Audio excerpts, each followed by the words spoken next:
What is up, everybody, and welcome back to Body Bags. I'm the Tuesday host, the Retro Slasher, bringing you guys a brand new review for this week. I believe it is week 128. I could be wrong, don't quote me on that. It's really kind of late at night. I'm doing this really last minute.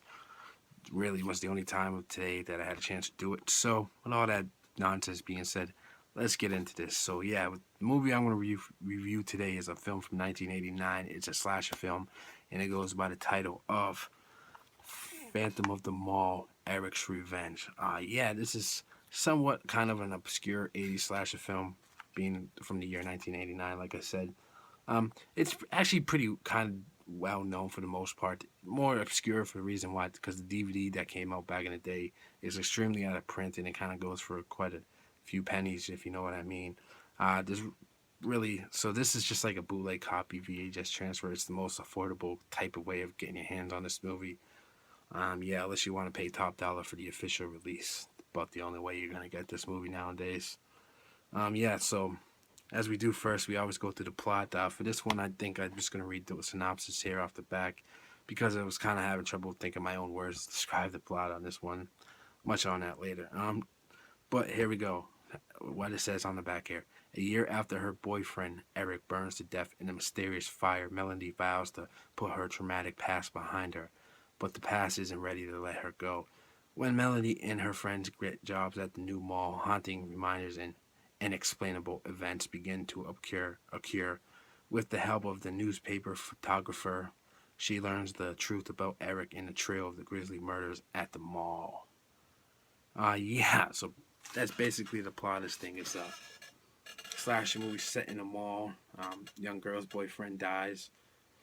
People start getting picked off one by one inside this mall. So there's got to be a reason behind that and whatnot.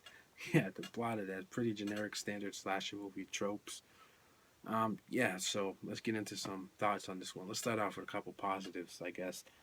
First thing I must say, of course, it's a movie set in a mall. Horror movie set in a mall is always a great location to set a horror movie, and just something just so cool about seeing the malls in film.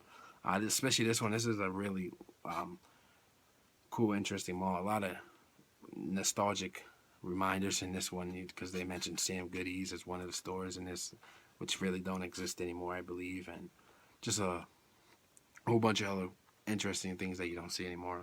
I really enjoyed that aspect of it. That's just more nostalgic wise, but yeah, the kills in this film, man, it's a slasher film. Let's talk about the kills. The kills in here are actually pretty creative and funny. Some of them a little over the top and silly, but they're actually pretty fun. There's not a huge amount of kills. It's a pretty low body count.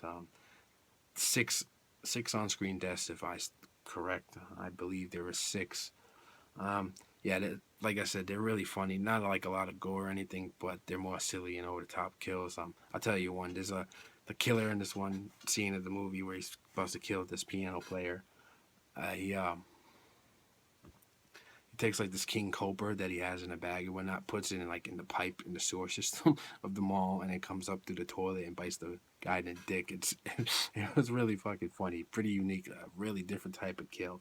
There's a few other clever ones. Not really any of your traditional slasher movie kills. No like beheadings or for the most part, or like slashing or slicing or stabbing. You know your traditional kills. All pretty unique. Uh, Depends on what you like your kills to be. If you like the more of the slashing kind or just over the top kills. If you like over the tops, the kills in this are definitely for you. Yeah, to the body count six, not the highest, but decent amount. Especially for just the tone of this movie. It's not all that serious, but fun kills, man.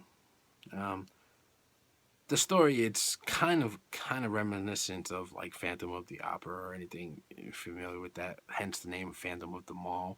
It's just like a modern version of it for the most part, which is always a really cool story. I like different adaptations of the Phantom story. Always a positive. Now some negatives. There's quite a few plot holes in this movie. Some things just don't really make sense. I won't really mention what they are in case you haven't seen this movie. I don't want to spoil it for you. Uh, but there are some few moments that are head scratching in it, and like, why the hell is this happening or why not? Um, the other thing is, it's kind of the other kind of thing that kind of threw me off. I don't know if this is like strange complaint to make, but it has like so many different like genres of movie all wrapped in this. It's like a horror slasher, supernatural, um, romantic, action, revenge film. That's like all those subgenres wrapped into one in here. It's kind of weird. It's kind of throws you off a little bit because sometimes they focus more on so much of the love story, and then I don't know. It's really weird, man. It's not your traditional slasher film when it comes to those things. And there's some really awkward action moments in this film that just completely, uh, totally unbelievable. And in particular, there's like one chase scene in the car between a certain character and the main girl and the photographer. Um, they're like chasing each other through the parking garage and whatnot. Then the security guard of all people is just like running over innocent people and whatnot. It's funny, but it's like that's so unbelievable, unrealistic. Yeah, I don't know. Yeah, um, yeah. So I don't even really know what else to say about this. This is a really strange, quirky late '80s slasher film. For the most part, it's a fun film. Like I personally enjoyed it. It's not great by any means. It's more just fun. Like I said, it's silly and over the top and goofy. Um, if I had to rate this thing, I'd probably just give it like a 5 out of 10. It's average. It's not the greatest movie ever made. It's sure ain't the worst either. But it's just a solid, fun, good time watch. Throw on, drink some beers with your buddies, and just roll on the fucking floor laughing, for the most part. So, yeah, yeah. What can you do? If you haven't seen Phantoms in the Mall, I'm sure there's a way for you to find it and watch it. Like I said, you could buy a bootleg version. If you had the legit copy, you're one lucky son of a gun. You could probably watch it on YouTube, even though I don't encourage that, but do whatever you got to do. I say check it out, especially if you're a fan of slasher movies from this time period, like I am. So, with that being said, guys, that is my review of Eric's Revenge, Phantom of the Mall.